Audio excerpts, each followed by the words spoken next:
రాజకీయ చైతన్యాన్ని తీసుకువచ్చి ఎంతో మంది బడుగు బలహీన వర్గాలకు రాజకీయంగా ఆర్థికంగా తీసుకువచ్చిన మహానీయులు దివంగత మహానేత నందమూరి తారక రామారావు అని టీడీపీ నియోజకవర్గ ఇన్ఛార్జ్ మాజీ ఎంపీ నెలవల సుబ్రహ్మణ్యం అన్నారు.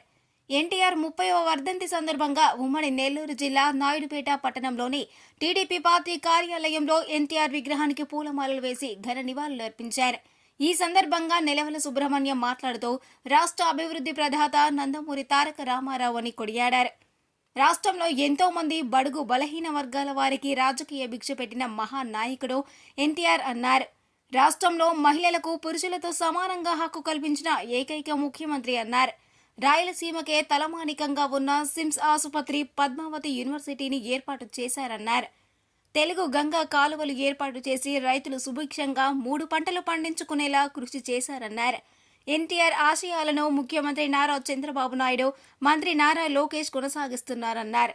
ఈ కార్యక్రమంలో municipal vice chairman Shaik Rafi, నాయకులు నెలవల రాజేష్, పసల గంగాప్రసాద్, కట్టా వెంకట రమణారెడ్డి, సుజాతమ్మ, అవధానం సుధీర్ తదితరులు పాల్గొన్నారు.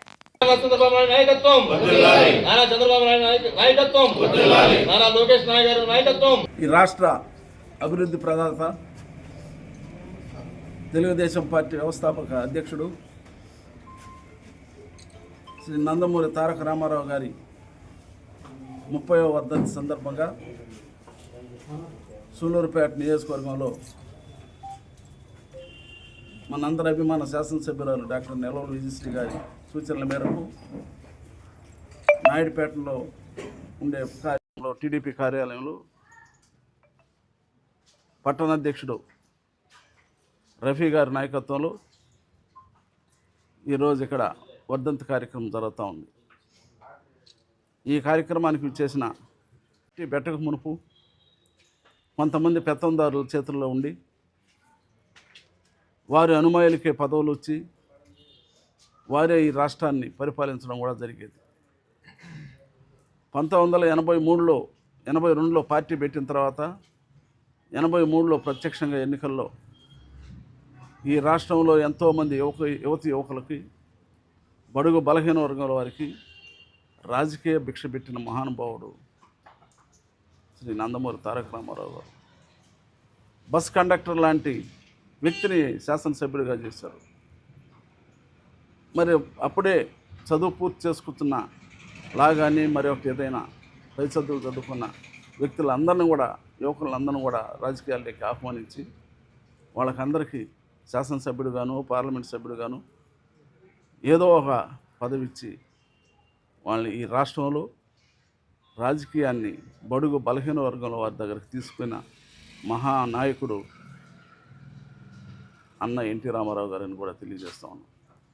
అంతేకాదు, ఈరోజు రాష్ట్రంలో మహిళలకు కూడా సమాన హక్కు కల్పించి, పురుషులతోటి సమాన హక్కు కల్పించిన ఏకైక ముఖ్యమంత్రి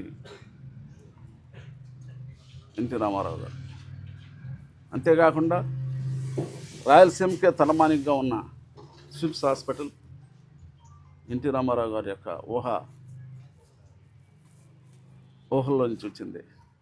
అదేవిధంగా పద్మావతి యూనివర్సిటీని, అదేవిధంగా సుమారు 150,000 ఎకరాలు నెల్లూరు జిల్లాలో, అదేవిధంగా చిత్తూరు జిల్లాలో ఈరోజు పంటలు సమృద్ధిగా పండుతున్నాయంటే ఆనాడు ఎన్టీ రామారావు గారు తమిళనాడుకు తెలుగు గంగ వాటర్ తీసుకెళ్ళి తమిళులకి తాగునీటి సౌకర్యం ఇవ్వాలని చెప్పని తలంపు చేసుకున్నా. మరి మన రాష్ట్రంలో ఎక్కడ వీలుందో అక్కడంతా కూడా తెలుగు గంగ నీటిని సరఫరా చేసి దానికి అవకాశం కల్పించిన మహానుభావుడు.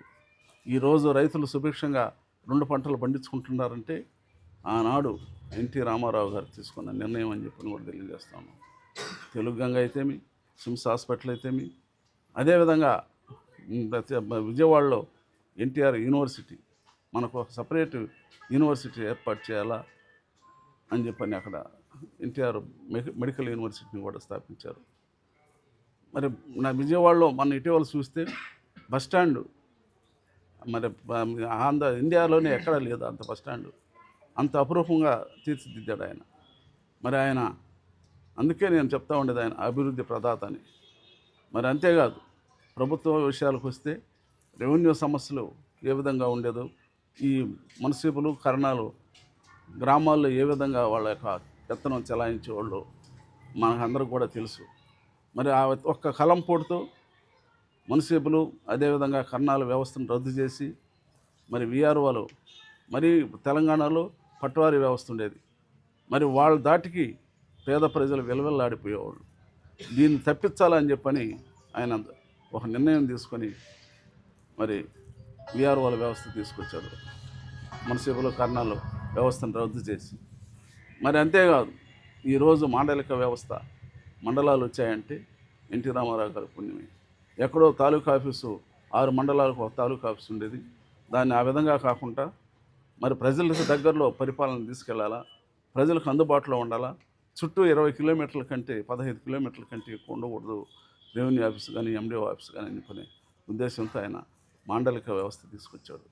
ఈ విధంగా ఎన్నో అభివృద్ధి సంక్షేమ కార్యక్రమాలు, అంతేకాదు కిలో ₹2 బియ్యం తీసుకొచ్చిన ఘనత ఎన్టీ రామారావు గారు.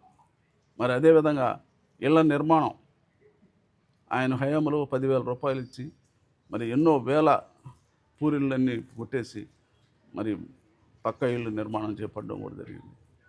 మరి ఈ విధంగా పేద ప్రజలు గూడు అనే ఒక అంశంతో ఆయన రాష్ట్రాన్ని పరిపాలించాడు.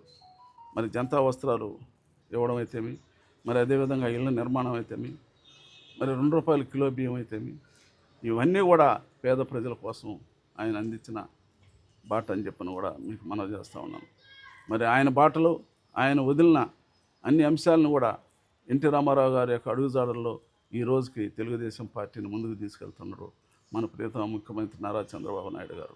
ఆయన ఆశయాలకు అనుగుణంగా, ఆయన నిర్ణయాలకు అనుగుణంగా ఇప్పటికీ తెలుగుదేశం పార్టీని ఈ రాష్ట్రంలో ముందుకు తీసుకెళ్తూ, ప్రభుత్వాలు ఎప్పుడొచ్చినా తెలుగుదేశం పార్టీ ముద్రేసి ఆ విధంగా ఒక మార్పు ఉండాలని చంద్రబాబు నాయుడు గారు కూడా పనిచేస్తూ ఉన్నాడు.